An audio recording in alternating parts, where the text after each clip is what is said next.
पहले 29 labour laws में different definitions के साथ वो जूझते थे। ये जो 4 लेबर कोड्स आए हैं ये बहुत ही महत्वपूर्ण हैं। ऑर्गेनाइज्ड और अनऑर्गेनाइज्ड सेक्टर दोनों के वर्कर्स जुड़ सकते हैं। मिनिमम वेजेस हमारी अब एक हक बन गया है। तो मैं मानती हूँ कि इंडस्ट्री के लिए आज अपने ऑपरेशन स्केल अप करना बहुत ही आसान हो गया है। रिस्क ये हमारी इकोनॉमी के लिए बहुत ही एक अहम चीज हुई है, बहुत ही बड़ी चीज हुई है। नए लेबर कोड को लेकर कई लोग अभी भी कंफ्यूज हैं। मीडिया घरानों में नए लेबर कोड को लेकर कई तरह की खबरें चल रही हैं। कोई कह रहा है कि नए लेबर कोड से कर्मचारियों को बड़ा फायदा मिलने वाला है। वहीं दूसरी तरफ एक और खबर चल रही है कि नए लेबर कोड की आड़ में कर्मचारियों का शोषण किया जाएगा। हालांकि सच्चाई क्या है, इस वीडियो में आप जानिए सुमिता डावरा से, जो श्रम और रोजगार मंत्रालय में पूर्व सचिव रह चुकी हैं। चुनौतियां रही हैं इन बीते 10 सालों की। अगर हम बात करें 2015 के बाद से, जब हम लेबर कोड्स की बात देखते हैं, इन नए लेबर कोड्स में क्या ऐसा महत्वपूर्ण है जो लेबर्स को जानना चाहिए, और एम्प्लॉयज और एम्प्लॉयर्स के पर्सपेक्टिव से देखें इन 4 लेबर कोड्स को, तो क्या की टेक अवेज रहे? जैसे आपने कहा, ये जो 4 लेबर कोड्स आए हैं ये बहुत ही महत्वपूर्ण हैं और हमारे श्रमिकों के नज़रिए से अगर हम देखें तो भी बहुत इम्पोर्टेंट हैं, और हमारे एम्प्लॉयर्स इंडस्ट्री की तरफ से देखें तो भी ये बहुत महत्वपूर्ण है। और ये कैसे श्रमिकों की पॉइंट ऑफ व्यू से अगर हम देखते हैं तो जो इसके अंदर सोशल सिक्योरिटी का कवरेज है, चाहे वो ESIC का हेल्थ कवरेज हो या EPFO का प्रोविडेंट फंड हो या पेंशन फंड हो, इसके अंदर अब सभी वर्कर्स, ऑर्गेनाइज्ड और अनऑर्गेनाइज्ड सेक्टर दोनों के वर्कर्स जुड़ सकते हैं। ऑर्गेनाइज्ड सेक्टर के वर्कर्स तो जुड़े हुए थे, पर 40 करोड़ लगभग 40 करोड़ जो हमारा अनऑर्गेनाइज्ड सेक्टर है, वो वर्कर अभी तक ये सोशल सिक्योरिटी कवरेज के बाहर था। लेकिन अब जो एंटरप्राइजेज के अंदर काम करने वाले 10 से कम हैं, वो भी ESIC में जुड़ सकते हैं, और EPFO में भी जो 20 से कम है वो जुड़ सकते हैं। तो इसी तरह से जो हेल्थ कवरेज है, हेल्थ केयर असेसमेंट जो है 40 साल से ऊपर वर्कर्स के लिए, श्रमिकों के लिए ये मैंडेटरी हो गई है। मिनिमम वेजेस, मिनिमम वेजेस हमारी अब एक हक बन गया है। This has become a right, minimum wages, और वो टाइम पर वेजेस मिलें और वो बैंक के जरिए मिलें, तो इससे बहुत एक ट्रांसपेरेंसी आ जाती है, और वर्कर्स के राइट्स, उनकी हेल्थ, उनकी सोशल सिक्योरिटी के लिए बहुत से इस तरह के प्रोविजंस हैं। इससे हमारी लेबर प्रोडक्टिविटी बढ़ती है।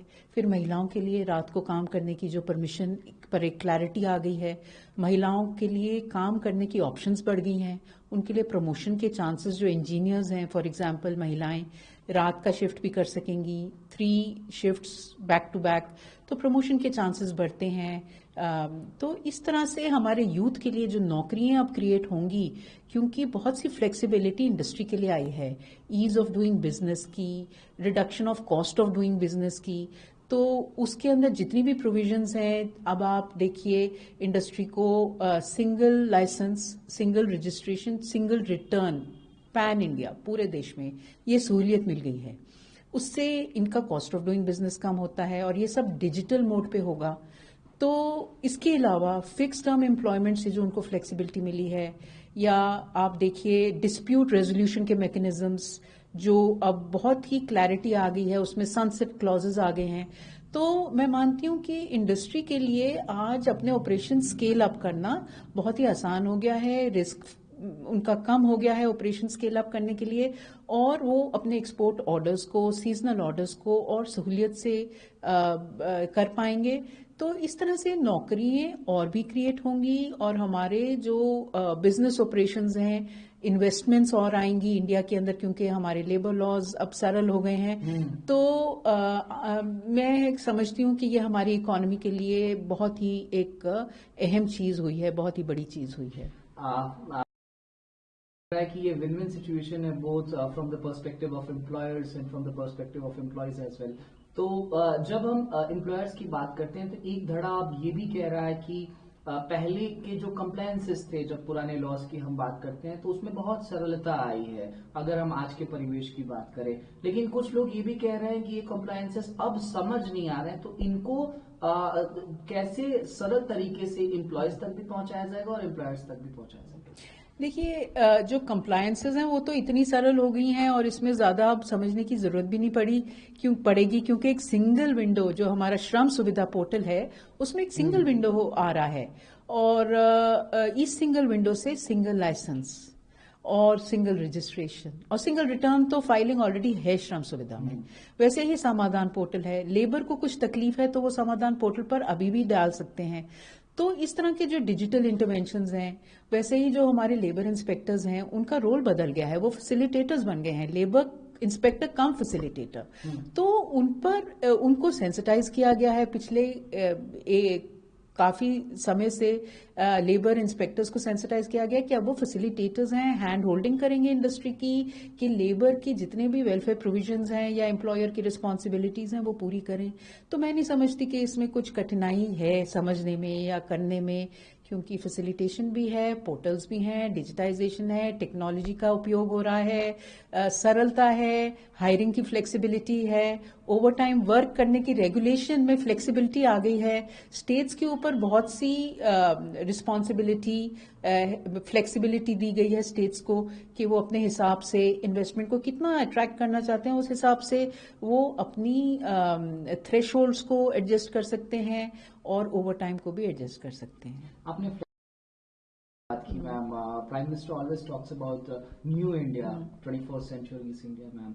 तो अब अगर हम ग्लोबल कॉम्पिटिटिवनेस की बात करते हैं तो इंडिया किस लेवल पर खड़ा है, अगर हम एम्प्लॉयज की बात करें, एम्प्लॉयर्स की बात करें और लेबर्स की अगर हम बात करें तो लेबर्स के लिए क्या वेलफेयर और बढ़ेगा, और जब जैसे हम फॉरेन इन्वेस्टमेंट्स की बात करते हैं उनको कैसे बूस्टअप मिलेगा जब वो भारत में मेक इन इंडिया की जब हम बात करते हैं तो सबसे पहला फैक्टर ही होता है लेबर, लैंड लेबर। तो अगर हम लेबर्स की बात करते हैं तो उनका अगर मोरल हाई होता है तो ये एक पूरा चेन है, तो इसको लेकर के क्या कुछ इम्प्लीमेंटेशन में प्रभाव? जी, जैसे माननीय प्रधानमंत्री जी ने 21 नवंबर को भी लिखा सोशल मीडिया में कि ये एक बहुत ही प्रोग्रेसिव और कॉम्प्रिहेंसिव रिफॉर्म हुआ है और लेबर के लिए पोस्ट इंडिपेंडेंस ये सबसे इम्पोर्टेंट महत्वपूर्ण रिफॉर्म है जो लेबर कोड्स आए हैं।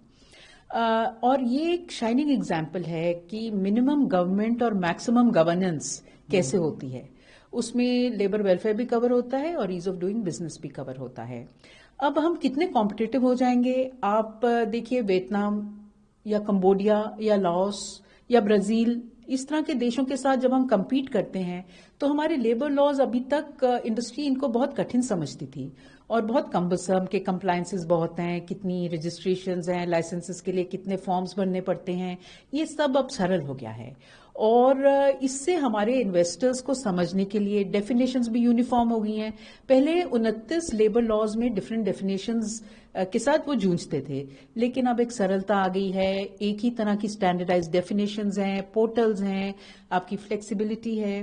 तो मैं समझती हूँ ये इन्वेस्टर्स के लिए बहुत ही एक आकर्षण का विषय है। और हमारे जो आवर्स ऑफ वर्क हैं या हमारी जो मिनिमम वेजेस भी हैं वो बहुत कॉम्पिटिटिव हैं जब हम अपने कॉम्पिटिटर्स के साथ देखते हैं। डिस्प्यूट रेजोल्यूशन मैकेनिज्म्स बहुत सरल हो गए हैं। तो मैं समझती हूँ इससे हम और भी इन्वेस्टमेंट्स अट्रैक्ट करेंगे, चाहे वो फॉरेन इन्वेस्टमेंट हो या डोमेस्टिक, और इंडिया भारत एक और भी अट्रैक्टिव डेस्टिनेशन बनेगा जिससे हमारी इकोनॉमी भी ग्रो करेगी, नौकरियां बढ़ेंगी, लेबर के लिए अच्छा है, इंडस्ट्री के लिए अच्छा है। 10 साल से ज्यादा इन 4 नए लेबर कोड से सिंक्रोनाइजेशन किस तरीके से झलकता है मैम सेंट्रल और स्टेट की अगर हम बात करें, क्योंकि पहले के जो कंप्लायंसेस थे स्टेट्स के तमाम ग्रीवेंसेस थे सेंटर को लेकर के, और कहीं ना कहीं फॉर्मल और इनफॉर्मल सेक्टर को जब हम देखते हैं तो स्टेट्स और सेंटर के बीच में वो सिंक्रोनाइजेशन नहीं हो पा रहा था। तो अब इस नए अमेंडमेंट की बात जो हम कह रहे हैं इससे और कितना बेहतर सेंटर और स्टेट की व्यवस्था में? जी, देखिए लेबर एक कॉन्करेंट सब्जेक्ट है, इसमें सेंटर और स्टेट्स मिलकर काम करते हैं और करना चाहिए। हमारे पास अभी तक फैक्ट्रीज एक्ट था, शॉप्स एंड एस्टैब्लिशमेंट एक्ट था, उसके द्वारा स्टेट्स अपना कुछ हद तक अमेंडमेंट्स कर रहे थे और कई चीज़ें, कई प्रोविजंस जो कि लेबर कोड्स में भी कॉमन है, कई स्टेट्स जो कि इन्वेस्टमेंट्स अट्रैक्ट करना चाहते हैं, प्रोग्रेसिव हैं, उन्होंने शुरुआत की थी।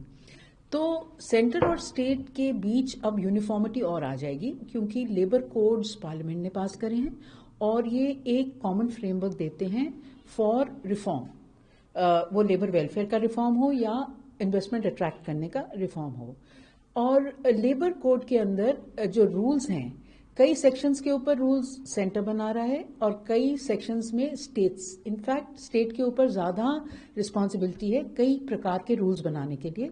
अब जैसे प्रोविजन है मिनिमम वेजेस की या कंडीशंस ऑफ वर्क की या एनुअल हेल्थ चेकअप की या स्टेट के अंदर एडवाइजरी बोर्ड बनाने की, तो इन सब चीज़ों या डिस्प्यूट रेजोल्यूशन, ये सब स्टेट्स ने रूल्स बनाने हैं। और सेंटर ने भी रूल्स बनाने हैं फ्लोर वेजेस के ऊपर या नेशनल एडवाइजरी बोर्ड बनाने के लिए या स्टैंडर्ड्स फॉर ऑक्यूपेशनल सेफ्टी। तो इस तरह से सेंटर और स्टेट इकट्ठे चलेंगे लेबर कोड के फ्रेमवर्क में। बहुत शुक्रिया मैम ANI से बातचीत करने के लिए। Thank you ma'am.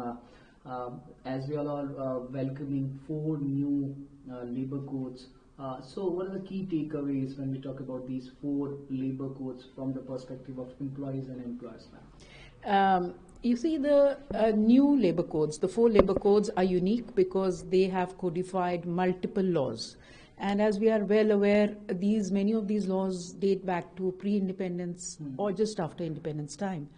They bring in a lot of unique features which are good for the welfare of the labor and also for ease of doing business, flexibility to doing business, creation of jobs, productivity of labor, and so on. Now, when I talk about labor, you see that the minimum wages has become a statutory right across all sectors. Also timely payment of wages, also use of technology in payment of wages, social security coverage for the unorganized sector. You see the number of people who work in India is more than 600 million, which is almost twice the population of a country like America, USA. This large labor force, about 80% were not in the social security coverage, but now they have a right, they have a means to be covered under social security. That's a very big reform. The gig and platform workers have been defined for the first time by a country like India. We are very clear in our definition. And being gig platform workers being extended healthcare coverage is a very important intervention by the labor codes. Similarly, for industry, a single license, single registration, single return through portals, using technology to bring about transparency, to bring about compliance. That has reduced the compliance burden greatly for the Indian industry as well. We become more competitive with the rest of the world when we look at provisions like flexibility in hiring.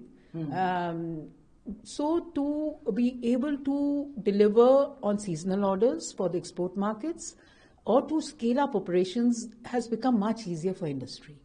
And we become very competitive when we compare ourselves to our peer nations such as Vietnam, Cambodia, Brazil, so on.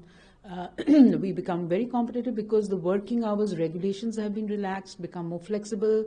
The states can decide the number of hours according to their investment requirements, how much investment they want to attract. The fixed term employment is a new provision which gives flexibility of hiring without regulatory legal hurdles coming in the way of the employers. So I believe all in all, this is very attractive for investors, very good for our economy, and in the coming years you will see the economy growing on the back of the labor reforms. You talked about competitiveness, and alongside you talked about flexibility. This 4 labor codes are given to our industries, ma'am. When we talk about the export promotion, how it's going to benefit the export sector, because we are seeing a lot of tariff from our exporting nations, ma'am. So how it's gonna relax out our exporters and export driven industry? Yes. You see, there are several factors in making a nation competitive with respect to industry, and labor is one very important aspect. When we give flexibility in hiring labor and in being able to scale back that requirement once the seasonality is over, it gives it. प्रभातखबर.com, विश्वास वही, रफ्तार नहीं।